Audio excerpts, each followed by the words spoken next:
Hello, it's Kevin De Silva here with Douglas Elliman, and I want to thank you for being on this emergency episode of the De Silva Daily.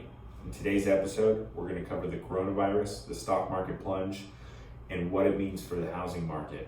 So stay tuned, because we got a lot to cover.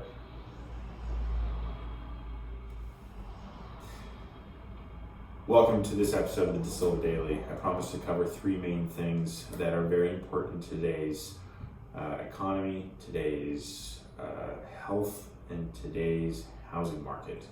Essentially, the stock market has plunged. It has plunged over 20% this week. Just a couple weeks ago, stock market was at about 29,000 points and up. Today we closed out at 21,000 points, and we'll see what happens tomorrow. The reality is the bull market has come to an end, and we are looking at a recession. Now, what has caused this recession? It's the coronavirus. Coronavirus, not to be confused with the flu, it is much more lethal than the flu, about 10 times more lethal as the flu. The coronavirus is a respiratory tract infection. It is a viral infection. It is partially airborne, basically mainly contractable through water droplets coming from an infected person. That could be saliva, snot, cough, sneeze, all of the above. That said, it kills about 5% of all people that it infects. Many of those people do find themselves in certain higher risk categories, above 60 years old, certain organ problem, and as well as respiratory problems. Smokers, beware. That said, for healthy younger individuals, expect to be laid out for about 2 or more weeks, which the flu can do as well. But this has the potential to kill somebody, whereas the flu is not nearly as likely. However, 5% is still not very likely. Why is it affecting the economy? Well, the economy is being affected because the way that it spread, the ease in which it spread, and its lethality, the mortality rate of the coronavirus or COVID-19, essentially has caused employers to have people not show up. We're starting to see events being canceled. People being asked to work from home, 2-week or 3-week quarantines, people being infected, people dying. China in and of itself is only up to 30% capacity on small and medium business as of Tuesday. Their production is now only 30% capacity. That has disrupted supply chains around the world, and the United States reaction to this virus has not alleviated fears by investors. Does that mean we have bottomed out? Maybe not. Does that mean that we might go back up? It's a possibility. We'll have to see how this plays out. Now, a lot of wealth is simmered in the stock market. That doesn't necessarily mean that the stock market is the only measure of how the United States is doing. Yes, it looks like we're heading to a recession, but how long we're in a recession and how bad this recession is will depend on many different factors. So, the housing market. When people pull out of the stock market, we know that they tend to invest their money in other assets. They like to put their money in bonds, which are safer, government bonds, corporate bonds, maybe not as much, mainly government bonds. But then we also start to see very wealthy people moving their money from investing in the stock market to investing in real estate. It's a tangible asset. People have to live.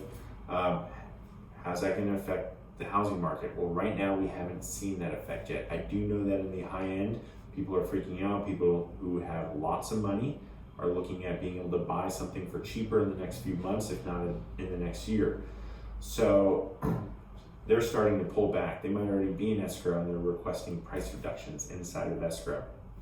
This is true, but in the lower price ranges, not the super high end, in the lower price ranges, some individuals, especially those who are in or around finance, are pulling back, seeing a recession, seeing the ability to buy later on. Now, interest rates are at an all-time low. What does that mean? Well, that means that if interest rates do go up in the future, let's say we start to climb back out and the Fed learns their lesson from this time of keeping interest rates so low for so long, we end up with higher interest rates. That means you buy a cheaper home for about the same monthly payment. So, it's really weigh here. Are you in position to be able to purchase your home? If you need to sell, let's not panic sell. Let's keep our cool. All right. The reality here is that we're still very much in control. I have multiple listings on the market right now. 2 of those listings, one I have multiple offers on. Despite everything that's going on, they're renting. They want to own. They want to be paying their mortgage to themselves, not paying somebody else's mortgage. So we have to keep that in mind. Basically, we will see what's going to happen in the housing market in the next few months. But since this is a supply and demand issue outside of the housing market, unlike the Great Recession that everybody remembers, that centered around the collapse of the mortgage industry and the resale of mortgage loans traded as securities, as we saw that collapse, that directly affected the mortgage industry, people who had loans who couldn't afford it. Now, that doesn't mean that in the future, as certain industries are impacted by this and layoffs take place, that we will see some price reduction. It is possible for that to exist. And once again, that will depend on how much and how deep this affects the world economy, and specifically the economy inside of the United States. Because we know that if people are losing their jobs, that naturally they aren't going to be able to afford mortgages. They're either going to sell the property that they do own, or they're going to continue renting. They're going to rely on savings maybe that they had already marked for the purchase of a home. They're going to rely on those savings to be able to support themselves in case of a layoff. So let's keep all these things in mind. On the flip side, things might get cheaper pretty quickly. If you are in a position where you are comfortable and secure in your work, keep saving. In fact, save harder, because the United States might be on sale here in the next year. It's a possibility, it's not a guarantee. We have to see how this plays out. I'm going to report back to you next week with some updates, because how the Fed reacts to this issue is going to extremely influence what actually goes on here. Once again, there are many questions to be answered about this. There are numerous different ways this can go. The world markets could stabilize and begin to pick back up. It might be delayed. It might start picking back up immediately.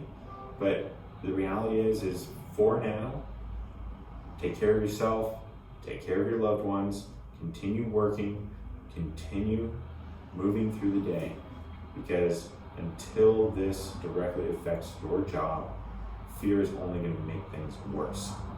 So, once again, this is Kevin DeSilva here with Douglas Elliman. I know I just went on a long list of things. Feel free to reach out if you would like to discuss in further detail. And I hope you all have a wonderful weekend. And if you're curious about the gender of our new baby, check back on Monday. You'll see plenty of photos. We're doing our gender reveal on Sunday. Have a wonderful day.